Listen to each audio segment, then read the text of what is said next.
ನಮಸ್ಕಾರ ರಿವ್ಯೂ ಚಾನೆಲ್ಗೆ ಸ್ವಾಗತ. ನಾನು ಸೌಖ್ಯ ಗಾಂವ್ಕರ್. 2011 ಮೇ 2 ಅಮೆರಿಕದಿಂದ ಬಿನ್ ಲಾಡೆನ್ ಫಿನಿಶ್ ಎಲ್ಲಿ? ವಾಜಿರಿಸ್ತಾನದ ಆತನ ಬಂಗ್ಲೆಯಲ್ಲಿ. ಈ ಸಲ ಮೋದಿ ಅಂಥದ್ದೇ ಒಂದು ತಲೆ ತೆಗಿತಾರ.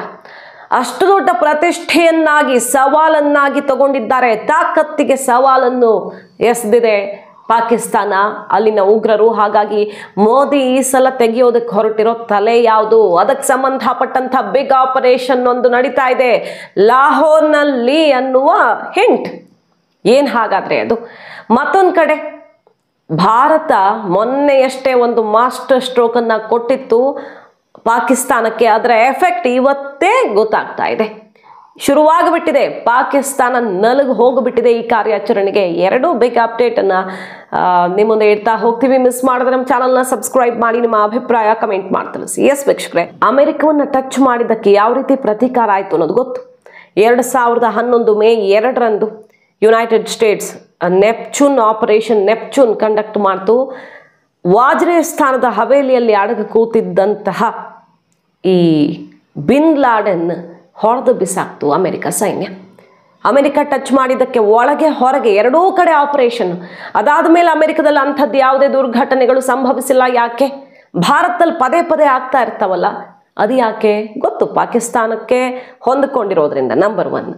ಎರಡನೇದಾಗಿ ಭಾರತದಿಂದ ಇದುವರೆಗೆ ಅಂಥ ಆ್ಯಕ್ಷನ್ ಆಗಿಲ್ಲ. ಅಂಥ ಆ್ಯಕ್ಷನ್ ಆಗಬೇಕಾಗಿದೆ. ಅಮೆರಿಕ ಒಳಗಡೆ ಮಾಸ್ಕಲ್ಲಿ ಕ್ಯಾಮ್ರಾಗಳನ್ನು ಫಿಕ್ಸ್ ಮಾಡಿ, ಪ್ರಚೋದನಕಾರಿ ಭಾಷಣಗಳಾಗದಂತೆ ಮಾನಿಟರ್ ಮಾಡಿ, ಅದೊಂದು ಕಡೆ ಈ ಥರ ಕೌಂಟರ್ ಆಪರೇಷನ್ ಒಂದು ಕಡೆ, ಎರಡೂ ಮಾಡಿ ಯಶಸ್ವಿ ಆಯ್ತಲ್ಲ. ಈಗ ಅದೇ ಮಾಡೆಲಲ್ಲಿ ಮೋದಿ ಹೆಜ್ಜೆ ಇಡ್ತಿರೋ ರೀತಿಯಲ್ಲಿ ಕಾಣಿಸ್ತಾ ಇದೆ. ಒಂದು ಸ್ವಚ್ಛ ಭಾರತ್, ಒಳಗಡೆ ಇರೋರನ್ನ ಕಿತ್ತು ಬಿಸಾಕೋದು, ಇಲ್ಲಿರೋರಿಗೆ ದಾರಿ ಕ್ಲೋಸ್ ಮಾಡೋದು. ಇಲ್ಲಿ ಅಕ್ರಮ ನಿವಾಸಿಗಳು, ವಲಸಿಗರು, ಬಾಂಗ್ಲಾ ಇರಬಹುದು, ಪಾಕಿಸ್ತಾನ ಇರಬಹುದು, ಅವರನ್ನ ಕಿತ್ತು ಬಿಸಾಡೋದು ಅದು ಮೊದಲನೇದು. ಇಲ್ಲಿ ಆಶ್ರಯ ಕೊಡ್ತಿರೋರನ್ನ ಹೊಸಕ್ಕೆ ಹಾಕೋದು ಅದು ಕೂಡ ಅತ್ಯಂತ ಪ್ರಮುಖದ್ದು. ಈಗ ದೊಡ್ಡ ಪ್ರಮಾಣದಲ್ಲಿ ಒಂದು ಬಿಸಿ ಮುಟ್ಟಿಸ್ಬೇಕು ಪಾಕಿಸ್ತಾನಕ್ಕೆ. ಅವ್ರಿಗೆ ಆಧಾರವಾಗಿರುವ ದೊಡ್ಡ ಬಲವಾಗಿರುವಂಥ ಉಗ್ರನ ತಲೆ ತೆಗಿಬೇಕು. ಹಫೀಜ್ ಸೈಯದ್ ಫಿನಿಶ್ ಆಗ್ತಾರ ಈ ಸಲ? ಲಾಹೋರಲ್ಲಿ ಅಂಥದ್ದೊಂದು ಕಾರ್ಯಾಚರಣೆ ಶುರುವಾಗಿದೆಯಾ? ಆ ಸುಳಿವು ಈಗ ಸಿಗ್ತಿರೋದು ನೋಡಿ. ಹಫೀಜ್ ಸೈಯದ್ ಏನು ಪಾಕಿಸ್ತಾನದಲ್ಲಿ ಅಡಗಿಕೊಂಡಿಲ್ಲ. ಆತ ಭರ್ಜರಿ ಐಷಾರಾಮಿ, ಸುತ್ತಮುತ್ತಲೂ ಒಂದು ವಿಶಾಲವಾದಂತಹ ಪಾರ್ಕು, ಒಂದು ವರ್ಕಿಂಗ್ ಏರಿಯಾ ಆತನಿಗೆ. ಎಲ್ಲ ಇಂಥ ಕ್ರಿಮಿನಲ್ ಆಕ್ಟಿವಿಟಿ ಕಂಡಕ್ಟ್ ಮಾಡೋದಕ್ಕೆ, ಎಲ್ಲ ಪ್ಲಾನ್ ಮಾಡೋದಕ್ಕೆ. ಮತ್ತೊಂದು ಆತನ ಮನೆ. ಈ ರೀತಿ 3 ಹಂತಗಳಲ್ಲಿ ಅತ್ಯಂತ ಐಷಾರಾಮಿ ಪ್ರದೇಶದಲ್ಲಿ ಪಾಕಿಸ್ತಾನ ಗೌರ್ಮೆಂಟ್ನ ಟೈಟ್ ಸೆಕ್ಯುರಿಟಿಯಲ್ಲಿ ಬದುಕಿದ್ದಾನೆ ಲಾಹೋರ್ನಲ್ಲಿ ಅನ್ನೋದು ಸ್ಯಾಟಲೈಟ್ ಮೂಲಕ ಟ್ರೇಸ್ ಆಗಿದೆ. ಈಗ ಆತನ ಲೊಕೇಶನ್ ಪಾಕಿಸ್ತಾನದಲ್ಲಿ ಯಾವ ರೀತಿ ಐಷಾರಾಮಿಯಾಗಿದ್ದಾನೆ ಆತ, ಹೈಡೌಟು ಇಲ್ಲ, ತಲೆಮರೆಸ್ಕೊಂಡಿರೋದು ಅಲ್ಲ, ಎಲ್ಲೋ ಪಾಕಿಸ್ತಾನ ಎಲ್ಲೋ ಒಂದು ಅಜ್ಞಾತ ಸ್ಥಳದಲ್ಲಿ ಆತನನ್ನು ಹೊಟ್ಟೆ ಹೊರಿತಿದೆ ಅನ್ನೋದು ಅಲ್ಲ. ಸಿಕ್ಕಾಪಟ್ಟೆ ಐಷಾರಾಮಿಯಾಗಿ ಬದುಕ್ತಿದ್ದಾನೆ ಹಫೀಜ್ ಸೈಯದ್ ಅನ್ನೋದು ಈಗ ಪಟ್ಟಾಬಯಲಾಗಿದೆ. ಅದೇನು ವಿಷಯ ಗೊತ್ತಿರೋದೇ ಬಿಡಿ, ಅವ್ರು ಸಾಕ್ತಿದ್ದಾರೆ ಅಂತ. ಆದರೆ ಇಂಟ್ರೆಸ್ಟಿಂಗ್ ಇರೋದು ಆತನ ಲೊಕೇಶನ್. ಈಗ ಸ್ಯಾಟಲೈಟ್ ಇಮೇಜ್ ಮೂಲಕ ನೋಡ್ತಾ ಇದ್ದೀರಿ ನೀವು. ಹಫೀಜ್ ಸೈಯದ್ ಉಳ್ಕೊಂಡಿರುವಂತಹ ಜಾಗ, 3 ವಿಭಾಗಗಳು ಹೇಗಿವೆ, ಆತನನ್ನು ಕಂಪ್ಲೀಟ್ ಆಗಿ ಭಾರತದಿಂದ ಟ್ರ್ಯಾಕ್ ಮಾಡಲಾಗಿದೆ. ಆತನ ಚಲನವಲನಗಳ ಮೇಲೆ ಭಾರತ ನಿಗಾ ವಹಿಸಿದೆ ಅಂತ ಆಯ್ತು ಅದರ ಅರ್ಥ. ಯಾಕಂದ್ರೆ ಯಾವುದು ಸುಳಿವು ಕೊಟ್ಟು ಮಾಡಲ್ಲ. ಒಂದು ಸುಳಿವು ಹೊರಗಡೆ ಬಂತು ಅಂದ್ರೆ ಅದರ ಬೇರೆಯದ್ದೇ ಮಾರ್ಗದಲ್ಲಿ ಭಾರತ ಆಪರೇಷನ್ ಮಾಡ್ತಾ ಇರುತ್ತೆ. ಸುಳಿವು ಕೊಟ್ಟು ಹೊರಗಡೆ ಬಂದು ಟಿವಿಗಳಲ್ಲಿ ಬಂದು ಆಮೇಲೆ ಕಾರ್ಯಾಚರಣೆ ಅದೇ ರೀತಿಯಲ್ಲಿ ಏನು ಮಾಡಲ್ಲ ಭಾರತ ಅಥವಾ ಯಾವುದೇ ದೇಶ.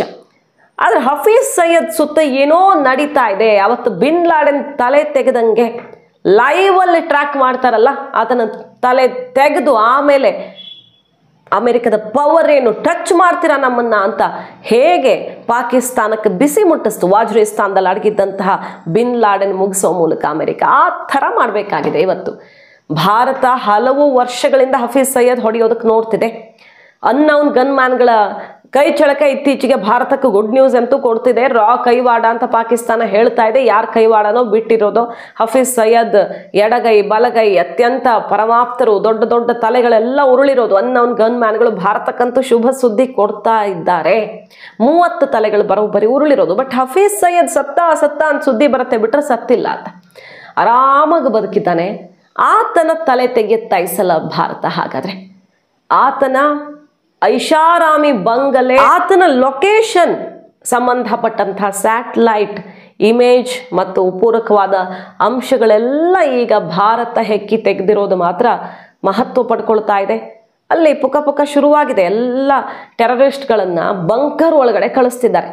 ಅವ್ರದ್ದೆಲ್ಲ ಲಾಂಚ್ ಸ್ಟೇಷನ್ಗಳು, ಏನೇನು ಉಗ್ರ ಟ್ರೈನಿಂಗ್ ಸೆಂಟರ್ಗಳು ಎಲ್ಲ ಲೊಕೇಟ್ ಮಾಡಿ ಬೇರೆ ಕಡೆ ರೀಲೊಕೇಟ್ ಮಾಡಿ ಇಲ್ಲಿಂದ ವೆಕೇಟ್ ಮಾಡಿ ಕಳಿಸ್ತಾ ಇದ್ದಾರೆ. ಗಡಿ ಭಾಗದಲ್ಲಿ, ಗಡಿಗೆ ಹತ್ತಿರದಲ್ಲಿ ಎಲ್ಲೂ ಇರದಂತೆ ಮತ್ತು POK ಭಾಗದಲ್ಲೂ ಕೂಡ ಉಗ್ರರಿರದಂತೆ ಪಾಕಿಸ್ತಾನ ಸೇಫ್ ಗಾರ್ಡ್ ಮಾಡ್ತಿದೆ. ಯಾಕಂದರೆ ಅವರೇ ಅಲ್ಲ ಅವರ ಆಧಾರ.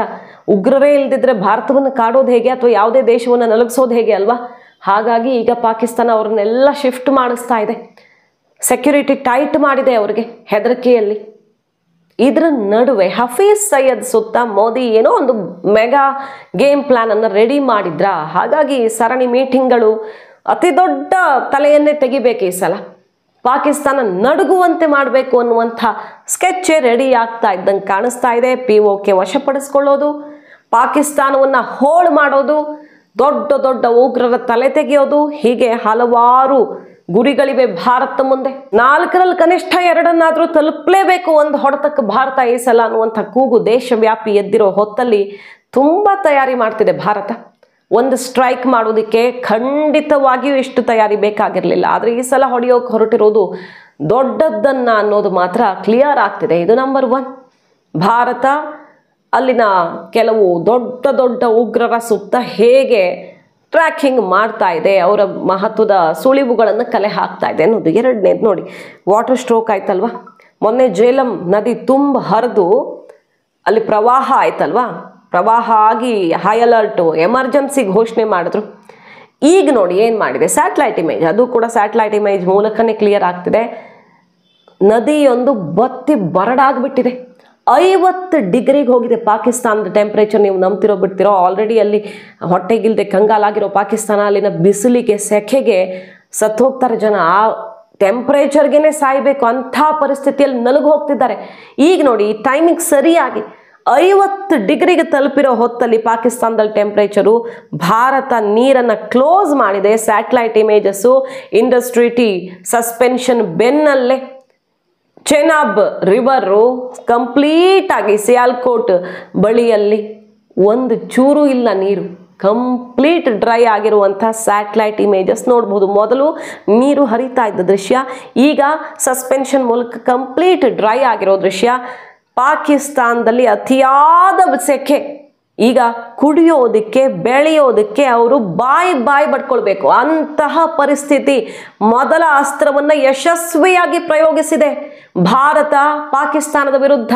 ರೈಟ್ ಟೈಮಲ್ಲಿ ಕುಡಿಯೋಕೆ ನೀರು ಹೆಚ್ಚಿಗೆ ಬೇಕಾಗಿರೋವಾಗಲೇ ನದಿ ನೀರನ್ನು ಬತ್ತಿಸುವ ಮೂಲಕ.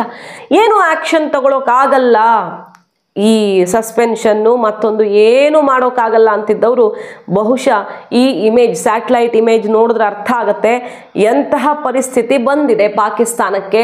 ಅದು ಕೂಡ ಇಂತಹ ಕಂಗಾಲಾಗಿರುವಂಥ ಟೈಮಲ್ಲೇ ಹೆಂಗೆ ಹೊಡೆತ ಕೊಟ್ಟಿದೆ ಅಂತ ನೋಡಿ. ಮತ್ತೂ ಜಾಸ್ತಿ ಆಗೋ ಸಾಧ್ಯತೆ ಇದೆಯಂತೆ ಅಲ್ಲಿ ಟೆಂಪ್ರೇಚರು. 50 ಡಿಗ್ರಿ ಸೆಲ್ಸಿಯಸ್ ಆಲ್ರೆಡಿ ತಲುಪಿದೆ. ಮಧ್ಯ ಮತ್ತು ದಕ್ಷಿಣ ಭಾಗದಲ್ಲಿ ತಾಪಮಾನ 48-49 ಇದೆ. ಇನ್ನೂ ಜಾಸ್ತಿ ಆಗ್ತಾ ಹೋಗುತ್ತೆ ಈ ತಿಂಗಳ ಕೊನೆಯಲ್ಲಿ ಅಂತ ಸಿಗ್ತಿರುವಂಥ ಮಾಹಿತಿ. 2018ರಲ್ಲಿ ನವಾಬ್ ಶಾ ಪ್ರದೇಶದಲ್ಲಿ 50 ಡಿಗ್ರಿ ಉಷ್ಣಾಂಶ ದಾಖಲಾಗಿದ್ದು ಈಗ ಮತ್ತದೇ ರೀತಿಯಲ್ಲಿ ಉಷ್ಣತೆ ಜಾಸ್ತಿ ಆಗ್ತಿದೆ. ಹವಾಮಾನ ಇಲಾಖೆ ಏಪ್ರಿಲ್ 26ರಿಂದ 30ರ ನಡುವೆ ಉಷ್ಣ ಗಾಳಿ ಸಂಭವಿಸುವ ಎಚ್ಚರಿಕೆಯನ್ನು ಕೊಟ್ಟಿದೆ. ಈ ಟೈಮಿಗೆ ರೈಟ್ ಟೈಮಲ್ಲಿ ಭಾರತ ನೀರನ್ನ ಗಾಯದ ಮೇಲೆ ಬರೆ ಅನ್ನುವಂತೆ ಪಾಕಿಸ್ತಾನಕ್ಕೆ ಹರಿತಾ ಇದ್ದಂತಹ ನೀರನ್ನ ಡ್ರೈ ಮಾಡಿರೋದು, ಅಂದರೆ ಅಲ್ಲಿ ಹರಿಯದಂತೆ ನೋಡ್ಕೊಂಡಿರೋದು. ಈಗಾಗಲೇ ಮರಾಲ ಪ್ರದೇಶದಲ್ಲಿ ಚೀನಾಬ್ ನದಿ ನೀರಿನ ಪ್ರಮಾಣ ಕಂಪ್ಲೀಟ್ ಇಳಿಕೆಯಾಗಿರೋದ್ರಿಂದ ಪಾಕಿಸ್ತಾನ ಶೇಕ್ ಆಗ್ತಾ ಇದೆ. ಒಂದು ಕಡೆ ಯುದ್ಧ ಮಾಡಬೇಕು, ಮತ್ತೊಂದು ಕಡೆ ವಾಣಿಜ್ಯ ಒಪ್ಪಂದ, ಎಲ್ಲದಕ್ಕೂ ವಿವಿಧ ರಾಷ್ಟ್ರಗಳಿಂದ ಬ್ರೇಕ್ ಹಾಕಿಸುವಂಥ ರಾಜತಾಂತ್ರಿಕ ಕ್ರಮಕ್ಕೆ ಮುಂದಾಗ್ತಾ ಇದೆ ಭಾರತ. ಎಲ್ಲ ತಯಾರಿ ಮಾಡ್ಕೊಂಡು ಆಮೇಲೆ ಯುದ್ಧ ಮಾಡಬೇಕು. ಸುತ್ತಮುತ್ತಲವರ ಸಹಾಯಕ್ಕೆ ಯಾರು ಬರಬಾರ್ದು, ಔಷಧಿ, ತರಕಾರಿ, ಆಹಾರ ಉತ್ಪನ್ನಗಳು ಕೂಡ ಇರಬಾರ್ದು. ಆ ರೀತಿ ಅವರನ್ನ ಐಸೋಲೇಟ್ ಮಾಡಬೇಕು. ಎಲ್ಲ ದೇಶಗಳು ಅವ್ರನ್ನ ಬಹಿಷ್ಕರಿಸಬೇಕು. ಆ ರೀತಿಯಲ್ಲಿ ತಯಾರಿ ರಾಜತಾಂತ್ರಿಕವಾಗಿ ಆಗಬೇಕು. ಆಮೇಲೆ ಹೊಡಿಬೇಕು ಪಾಕಿಸ್ತಾನನ. ಈಗ ಅದೇ ಆಗ್ತಿರೋದು. ಎಲ್ಲ ರಾಷ್ಟ್ರಗಳಿಗೆ 110 ರಾಷ್ಟ್ರಗಳಿಗೆ ಸಾಕ್ಷಿಯನ್ನು ಕೊಟ್ಟು ಈಗ ಅವ್ರ ಜೊತೆ ವಾಣಿಜ್ಯ ವ್ಯಾಪಾರ ಸಂಬಂಧವನ್ನು ಕಡಿತಗೊಳಿಸುವ ನಿಟ್ಟಿನಲ್ಲಿ ಪ್ರಯತ್ನ ಶುರುವಾಗಿ ಬಿಟ್ಟಿದೆ ಮೋದಿ ಸರ್ಕಾರದಿಂದ. ಈ ಹೊತ್ತಲ್ಲಿ ಪಾಕಿಸ್ತಾನದ ಪರಿಸ್ಥಿತಿ ಮರಳುಗಾಡಿಗಿಂತಲೂ ಭೀಕರವಾಗಿರಲಿದೆ ಅನ್ನೋದಂತೂ ಕ್ಲಿಯರ್. ಮಾಹಿತಿ ನಿಮ್ಗೆ ಇಷ್ಟ ಆಗಿದ್ರೆ ಮಿಸ್ ಮಾಡಿದ್ರೆ ನಮ್ಮ ಚಾನಲ್ನ ಸಬ್ಸ್ಕ್ರೈಬ್ ಮಾಡಿ, ನಿಮ್ಮ ಅಭಿಪ್ರಾಯ ಕಮೆಂಟ್ ಮಾಡಿ ತಿಳಿಸಿ. Thank you.